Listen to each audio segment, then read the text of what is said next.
വാവ്, എത്ര മനോഹരമായ വെള്ളച്ചാട്ടാണിത്.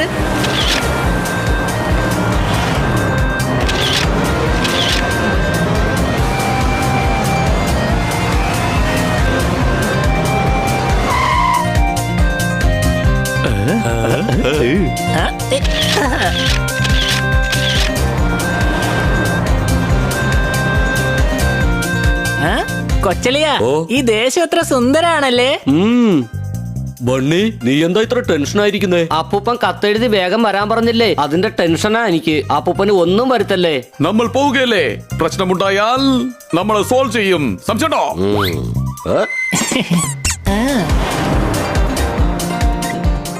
കൊച്ചലിയ, ദേ അത് കണ്ടോ, നമ്മൾ എത്തി.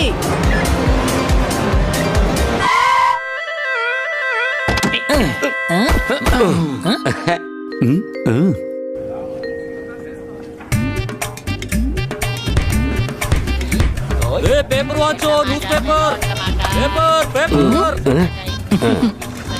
പേപ്പർ വാങ്ങിച്ചോ, ന്യൂസ് പേപ്പർ.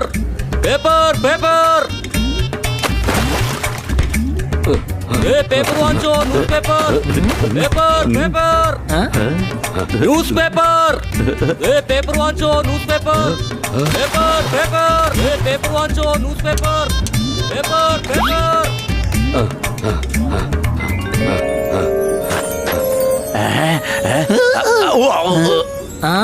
അപ്പൂപ്പ, ഹായ്.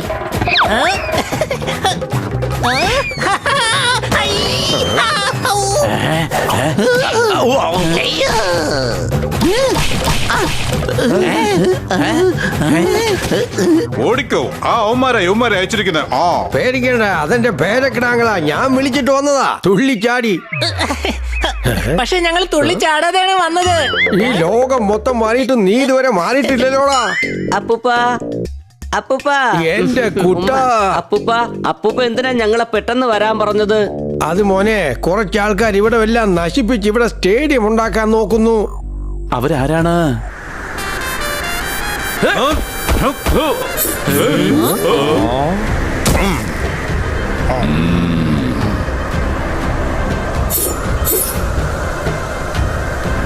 Cricket gang.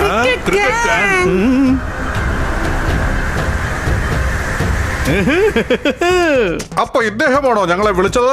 എങ്കിൽ മാച്ചിൽ ഞങ്ങളാണ് ജയിക്കാൻ പോകുന്നത്. ഇപ്പൊ തന്നെ ഇവിടെ ഒരുപാട് ടെൻഷൻ ഉണ്ട്. ഞങ്ങൾക്ക് എന്തായാലും മാച്ച് കളിക്കണ്ട.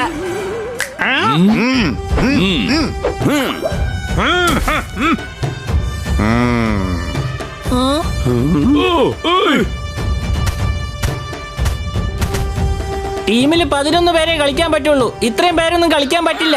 ഇത് ക്രിക്കറ്റ് ടീമല്ല, ഗുണ്ടകളുടെ ടീമാണ്. ആ സിൽക്ക് ഡ്രസ് ഇട്ടോണ്ട്. ഇത് സിൽക്കിന്റെ അല്ല, കോട്ടന്റെ തുണിയാണ്. സംശയമുണ്ടോ? ഇവര് നിങ്ങൾ കരുതുന്ന പോലുള്ള ആൾക്കാരല്ല, ഗുണ്ടകളാ. ഈ സ്ഥലം അപഹരിക്കാൻ വേണ്ടി വന്നിരിക്കുക. ദേ നോക്ക്, ഹിംസ കൊണ്ടൊന്നും സാധിക്കാൻ കഴിയില്ല. സ്റ്റേഡിയം നിങ്ങൾക്ക് വേണമെങ്കിൽ നിങ്ങൾ വേറെ സ്ഥലം കണ്ടെത്തിക്കോ. ഇതൊരു നല്ല സ്ഥലമാണ്. ഇത്രയും നല്ലൊരു സ്ഥലം ഈ സിറ്റിയിൽ എവിടെയും ഇല്ല. മാത്രമല്ല സമതല പ്രദേശമാണ്, ടോട്ടലി ഫ്ലാറ്റ്. സ്റ്റേഡിയം ഉണ്ടാക്കാൻ പറ്റിയ സ്ഥലം തന്നെയാ ഇത്. ഞങ്ങൾ സ്റ്റേഡിയം ഇവിടെ തന്നെ ഉണ്ടാക്കും. ഞങ്ങൾ കളിക്കും, വേൾഡ് കപ്പ് ജയിക്കും. അങ്ങനെ വേൾഡ് കപ്പ് നടത്തി ഞങ്ങൾ കൈ നിറയെ കാശുണ്ടാക്കും. ഇവിടെ സ്റ്റേഡിയം ഉണ്ടാക്കാൻ കഴിയുകയില്ല. എന്ത്? ഞങ്ങളെ വെല്ലുവിളിക്കുകയാണോ? കൂട്ടുകാരെ, സ്റ്റാർട്ട് ദ മാച്ച്. ഇന്ന് പിടിച്ചോ ബൗൺസർ. ഇന്ന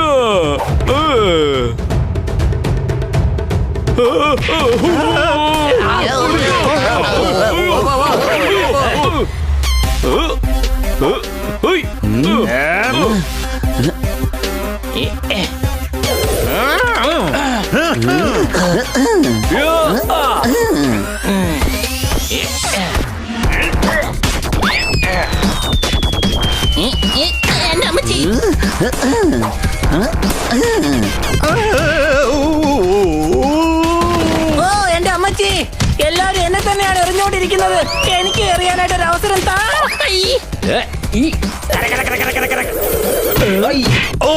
ദയവ് ചെയ്തെന്നെ എറിയരുത്.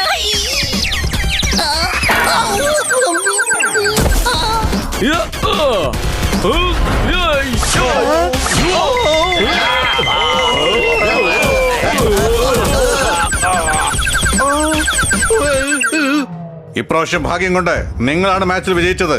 അടുത്ത തവണ ഞങ്ങളായിരിക്കും വിജയിക്കുക, ഓർമ്മിച്ചോ? അല്ല പിന്നെ. ഞാൻ നിങ്ങളെപ്പോലെ അടിപിടിയൊന്നും കൂടുകയില്ല. ഞാൻ വളരെ സാധുവാണ്. അല്ല മോനെ, നീ എന്തായാലും നന്നായിട്ട് കളിച്ചു. എന്നാൽ ഞാൻ അങ്ങനെ പ്രശ്നമൊന്നും ഉണ്ടാക്കില്ല. ആ ഇവനോട് സംസാരിച്ച വട്ടാകും. നമുക്ക് അർജന്റ് മീറ്റിംഗ് ഉണ്ട്. എല്ലാരും സിൽക്കിന്റെ ഉടുപ്പണിഞ്ഞിട്ട് വരൂ. ഞങ്ങളുടെ പക്കൽ സിൽക്കിന്റെ തുണികളൊന്നും ഇല്ലല്ലോ. എന്തുണ്ടോ അത് കൊടുത്ത് വന്നാൽ മതി. വേഗം വരൂ, നമുക്ക് ഉശിരനായിട്ട് പോകാം. എന്നാൽ അങ്ങ് ഉശിരനല്ലല്ലോ. ചെറുപ്പത്തിൽ ഞാൻ നല്ല ഉശിരനായിരുന്നു. എന്നാ പോകാം. ആ, ആ, ആ. ഈ പ്രതിമ ആരുടേതാണ്? ഇത് ഷേർസിംഗിന്റെയാണ്. വലിയ ഫൈറ്റർ ആയിരുന്നു അദ്ദേഹം. നല്ല ശക്തിശാലിയാ. പാവങ്ങളുടെ രക്ഷകനായിരുന്നു അദ്ദേഹം. ഇദ്ദേഹത്തെ പൂജിക്കുന്നവരുമുണ്ട്. വരൂ, നമുക്ക് അകത്തു പോയി സംസാരിക്കാം. വേഗം വന്നേ, നമുക്ക് അകത്തേക്ക് പോകാം.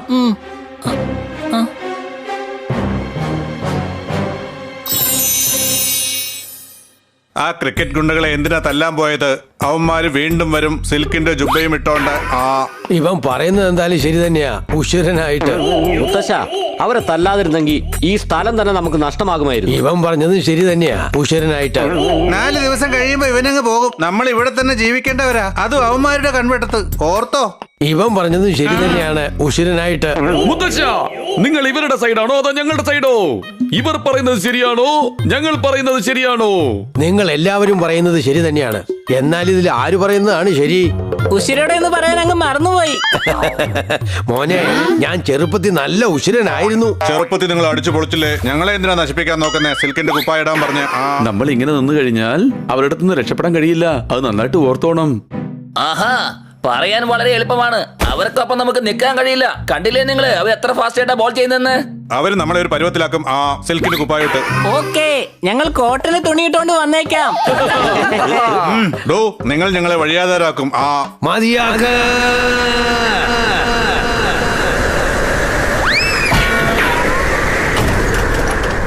ഞാനാണ് മൂത്തവൻ. ഞാൻ പറയുന്നത് അനുസരിച്ചാ മതി. നീയൊക്കെ വാടക തന്നിട്ട് തന്നെ 3 മാസം കഴിഞ്ഞു. എന്നിട്ടിപ്പോ സംസാരിക്കാൻ വന്നിരിക്കുന്നു. ഇവിടുന്ന് പോണോന്നുള്ളവർക്ക് പോകാം. ഇവർ 4 പേരും ഇവിടെ തന്നെ താമസിക്കും. ഇവർ ആ ക്രിക്കറ്റ് ഗ്യാങ്ങിനെ തന്നെ അടിച്ചോടിച്ചിരിക്കുകയാണ്. ഇനി എന്തായാലും അവർക്ക് ഇങ്ങോട്ട് വരാൻ ധൈര്യം ഉണ്ടാവില്ല.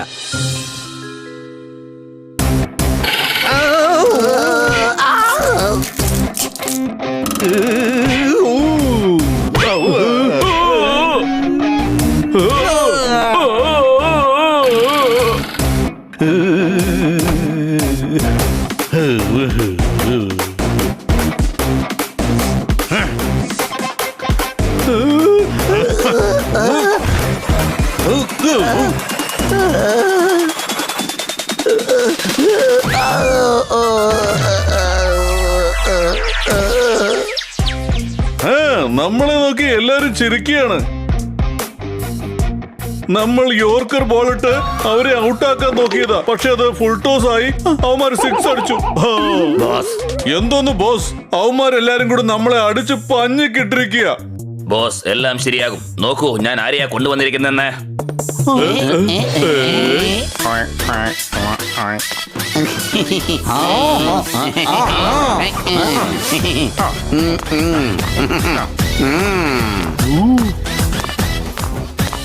അല്ല, ഇവരാരാണ്?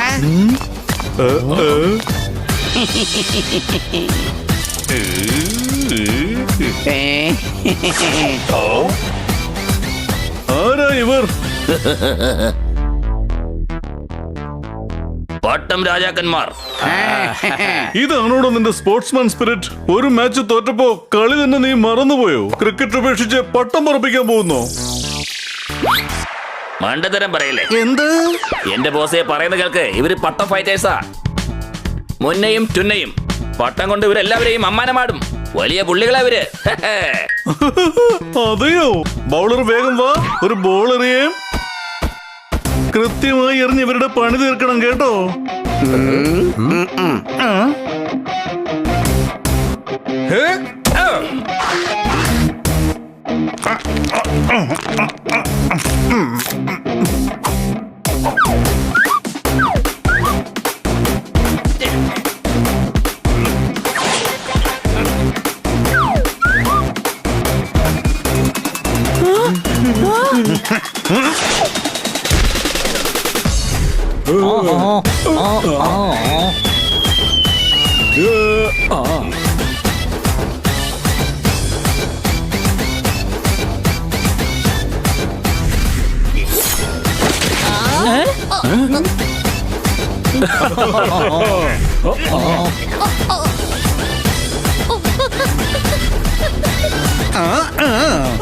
ഇന്നാ പിടിച്ചോ. ആഹാ, അത്രക്കായല്ലേ ഇന്നാ.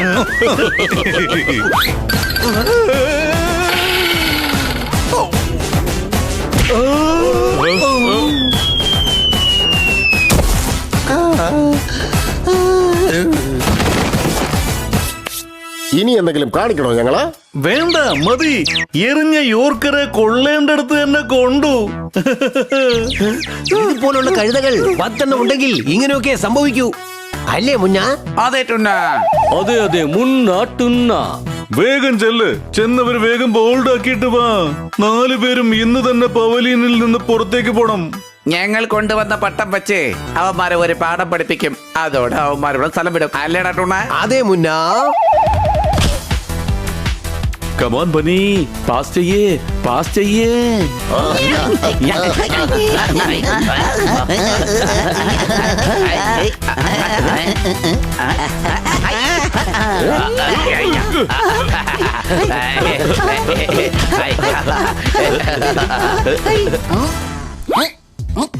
ഏതാ വേണ്ടെന്ന് പറയേ.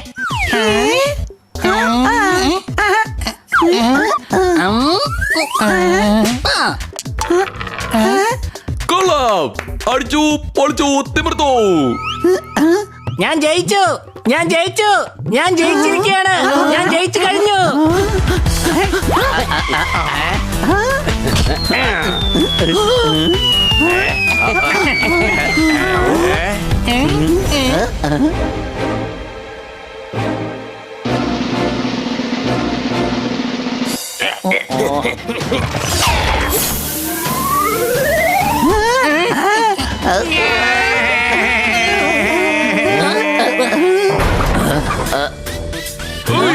ഞങ്ങളുടെ ബോളിനെ എന്തിനാ പൊട്ടിച്ചത്?